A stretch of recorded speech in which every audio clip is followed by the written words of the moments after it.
On February 24, 1978, 5 intellectually disabled men from Yuba County, California vanished into the night on their way home from a college basketball game.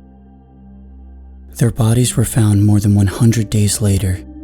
At least one of them had survived for weeks. What made those men drive into the mountains and walk into the darkness of a freezing cold forest? And the more perplexing question, what happened to the 5th member of the group who was never recovered?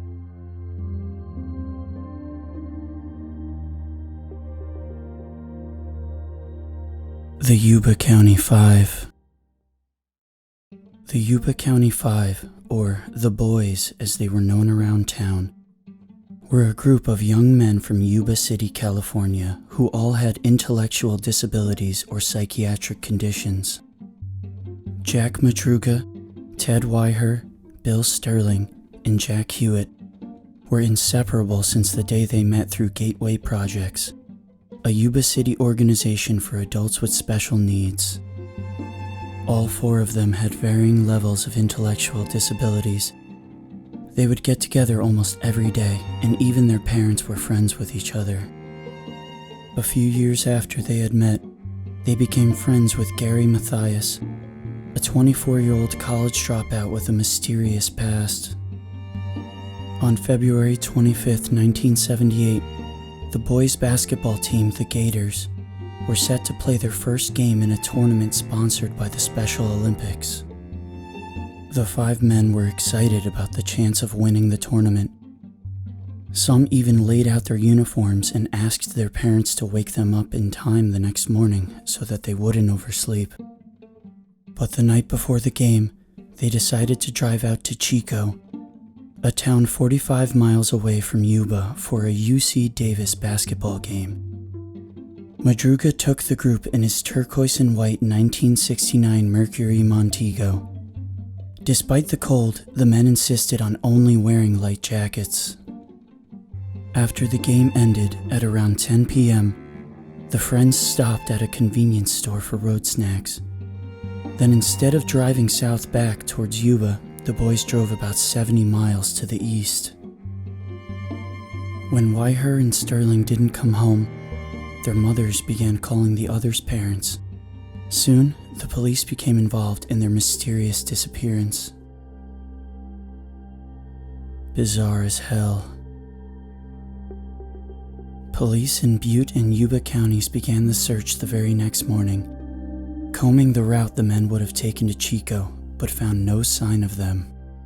The night of the disappearance, a Plumas National Forest ranger found Madruga's car along the Oroville-Quincy Road. He didn't report it at first. Many civilians often drove up there on the weekends to go cross-country skiing, so it wasn't unusual for him to see a car there. But after seeing the story on the news, he realized that he recognized that car. He alerted the police on February 28th. When they opened the car, the police found that nearly all of the snacks had been eaten. The programs of the basketball game were still there, and the car still had a quarter tank of gas. Evidence suggested that the men had been in the car between the moment they were last seen and when the vehicle was abandoned. The keys were gone. The discovery of the car only raised more questions. Why was the car 70 miles away from Chico? None of the boys' family members could even speculate as to why the young men had driven up a long and winding dirt road on a winter night, let alone why they were headed toward a remote forest without even bringing a jacket.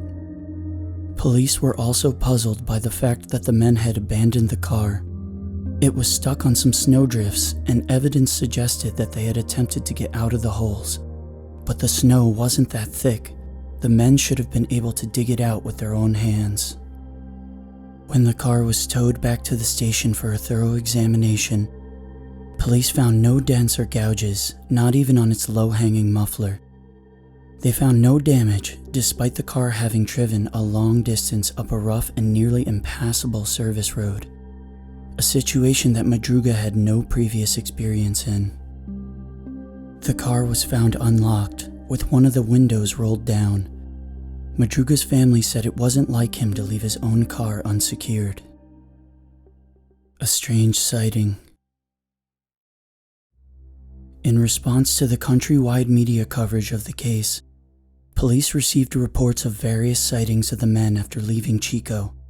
Most were dismissed, but one stood out. A man named Joseph Scones told police he had involuntarily spent the night of February 24th near where the car was found. His car had gotten stuck in the snow, but while he was trying to free it, he started experiencing the symptoms of a heart attack. Scones got back into his car and kept the engine running to stay warm. Hours later, he woke up, still in pain, to headlights in the darkness. When he looked out, he saw a pickup truck parked right behind him. There were people huddled around it, whispering.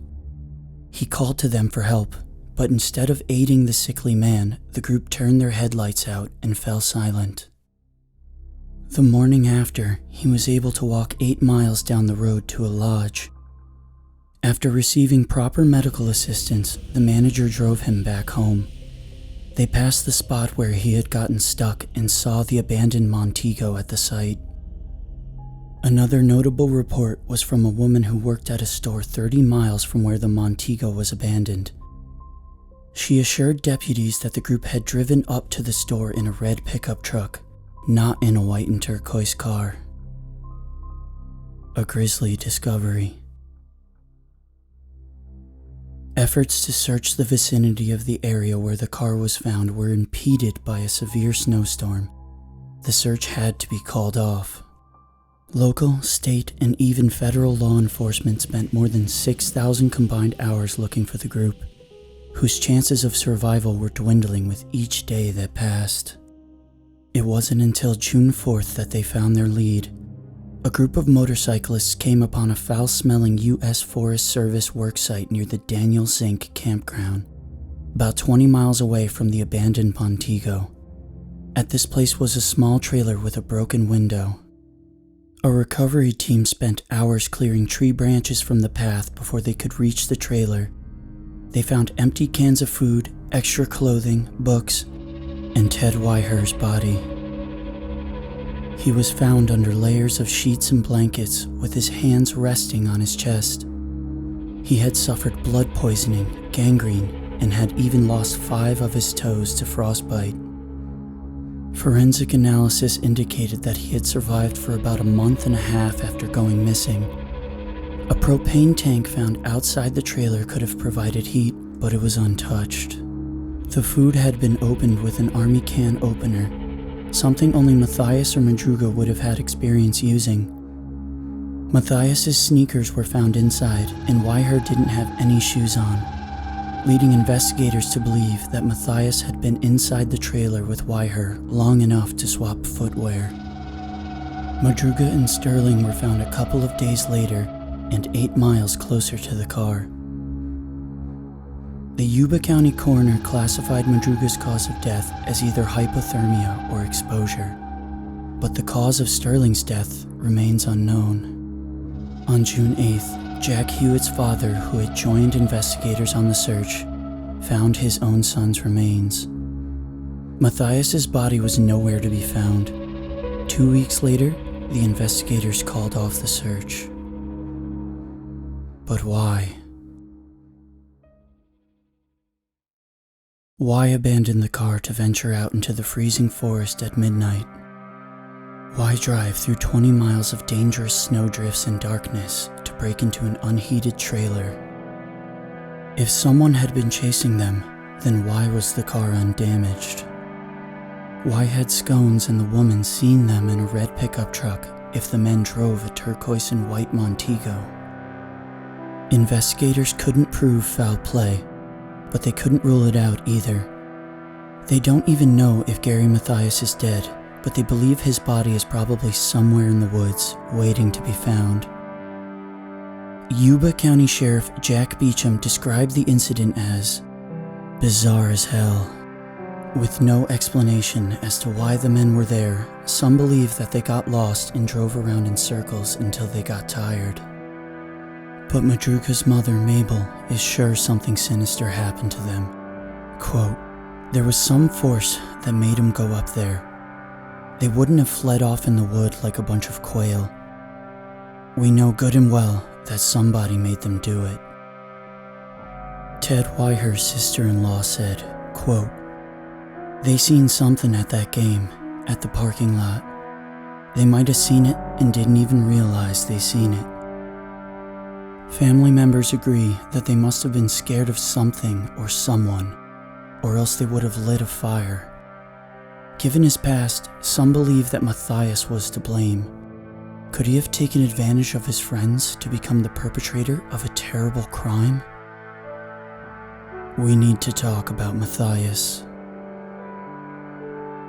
Gary Matthias, portrayed by virtually all media as another helpless disabled man lost in the cold woods, did not belong with the others. Matthias was placed in a psychiatric ward as a teenager after a bad hallucinogenic trip. He used drugs during his years in the U.S. Army, where after an AWOL arrest, he was medically discharged for paranoid schizophrenia. From 1973 to 1975, he had several run-ins with police. He was charged with misdemeanors such as sexual assault of a minor, break-ins, threatening violence, grand theft auto, and bar fights. Gary Whiteley, Matthias's brother-in-law, is confident that the drugs he took as a teenager had warped his brain. His mental illness was thought to be inherited. His father and sister also presented schizophrenia symptoms. Between 1974 and 1975, Matthias escaped from 2 separate mental facilities by crawling through the drain pipes and walking or hitchhiking back to his home. In 1975, he walked from his grandmother's house in Oregon all the way to California. He ate dog food to stay alive during his 540-mile trek. According to case files, that same year, a Yuba County couple woke up to find Matthias standing in their bedroom, staring at them. That was Matthias's last significant incident as he began taking his medication daily. His path straightened out, and in the 2 years leading up to his disappearance, he had no run-ins with the police. He somehow managed to join Gateway Projects and became friends with the boys only a few months before their disappearance. Since he was not intellectually disabled like his group of friends, the other boys' parents did not like the idea of Matthias hanging out with them. Robert Pennock, the boys' Special Olympics coach, told investigators that even though Matthias was under medication, he felt that he could flip out at any given time. Where is he? Perhaps Gary Matthias, with an undeniably suspicious past, was also a victim of the same inexplicable circumstances. Or maybe he was secretly off his medication and inadvertently brought his friends out to their deaths on a schizophrenia-induced adventure. Maybe he's still alive today. Investigators in the Yuba County Sheriff's Office have occasionally revisited the case. Still, interest has decreased in the 40 years since the incident. Nearly all of the boys' family members have since passed away. It seems like the public has forgotten about the helpless men who tragically lost their lives in the woods that February night in 1978. Not a single theory can explain all of the evidence left by the Yuba County Five. All the strange red herrings make this case downright eerie and spooky. Former Sheriff Beecham still has questions about what happened to them, but he's sure that whatever it was that made the boys drive up to the woods, it wasn't their decision. Quote, "They were either forced or manipulated, and where does Matthias come into that? Maybe he had nothing to do with it. We'll never know, but I think he did."